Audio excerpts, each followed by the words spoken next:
మోంతా తుఫాన్ ప్రభావం కారణంగా తెనాలి నియోజకవర్గంలో వరి అలాగే ఉద్యాన వాణిజ్య పంటలు దెబ్బతిన్నాయని ఏడీఈ ఆర్ విజయబాబు అన్నారు. మీడియాతో ఆయన మాట్లాడుతూ ఇంకా మరింత నష్టం జరగకముందే పొలాల నుంచి వర్షపు నీరు బయటకు తరలించే విధంగా రైతులు చర్యలు తీసుకోవాలని అన్నారు.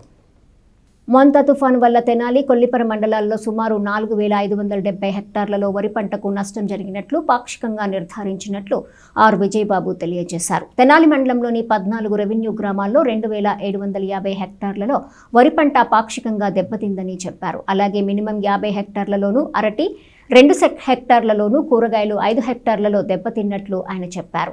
ఇదే విధంగా కొల్లిపర మండలంలో 1818 హెక్టార్లలో వరి పంట పాక్షికంగా నష్టం జరిగినట్లు నిర్ధారించినట్లు చెప్పారు.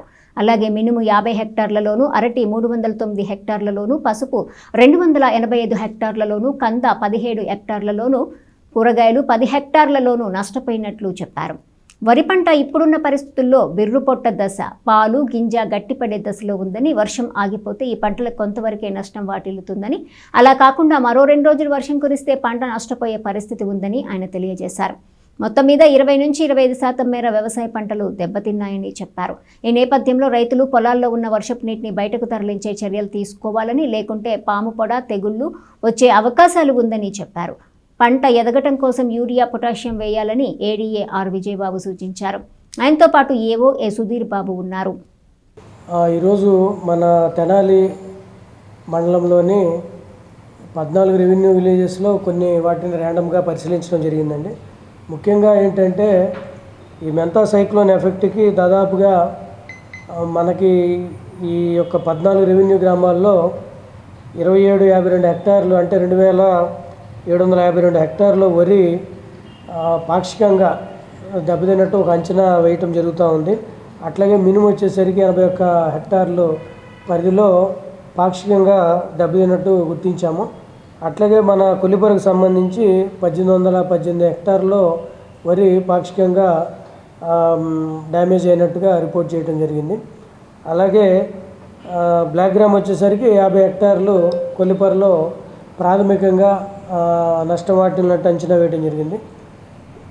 యాక్చువల్గా మనకి ఈ ముందుగా ప్రికాషన్స్ తీసుకున్నప్పటికీ గతంలో మనకి వరుసగా 2-3 సార్లు వర్షాలు కురవటం వల్ల ఎక్కువ మంది రైతు సోదరులు రిపీటెడ్గా అంటే రెండోసారి మూడోసారి వేయటం వల్ల ఒక రకంగా అదృష్టవశాత్తు మనకి ఈ యొక్క సైక్లోన్ ఎఫెక్ట్ని దాదాపుగా మనము తప్పించుకున్నట్టే చెప్పాలి.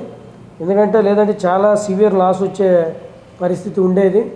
ఇప్పుడు ప్రస్తుత పరిస్థితుల్లో మనకి ఈ బిరుపట దశ మరియు మనకి ఈ యొక్క మిల్కీ స్టేజ్ అంటే పాలు పోసుకునే దశ మరియు గింజ గట్టిపడే దశలు 3 దశల్లో మనకి ఈ యొక్క క్రాప్ కండిషన్ అయితే ఉంది స్టేజ్.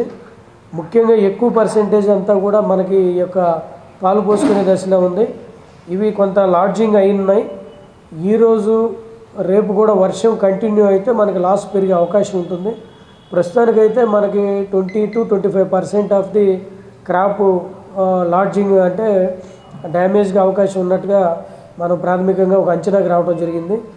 అట్లాగే కొంత ఉద్యాన పంటలకు కూడా కొంతవరకు కూరగాయలు కానివ్వండి, అట్లాగే ఈ యొక్క అరటి అనేది కొన్ని ప్రాంతాల్లో డ్యామేజ్ జరగడం గమనించడం జరిగింది.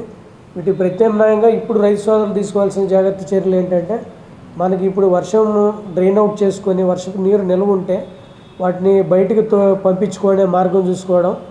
రెండవది ఈ యొక్క కంటిన్యూగా 2-3 రోజుల నుంచి మనకి వర్షము కురవడం వల్ల మనకి దోమ ఉధృతి పెరిగే అవకాశం ఉంటుంది. అట్లాగే పాము పొడ తెగులు కానివ్వండి ఇవి వచ్చే అవకాశం ఉంటుంది. కాబట్టి ఒక 2 డేస్ తర్వాత ఇమీడియట్గా మనము అంటే గ్రోత్ కోసము కొంచెం గ్రోత్ స్టంటెడ్ అంటే గ్రోత్ ఆగుతుంది. దానికోసం మనం యూరియాను ప్లస్ మ్యూరేట్ ఆఫ్ పొటాష్ అదొక 20 కేజీలు ఇది ఒక 15 కేజీలు చొప్పున మనము ఈ వేసుకున్నట్లయితే రికవరీ ఛాన్సెస్ ఉంటుంది. అట్లాగే పాము పొడ కానీ అలాగే దోమకు కానీ కూడా సస్యరక్షణ చర్యలు చేపట్టి మనము ఈ యొక్క ప్రికాషన్స్ తీసుకు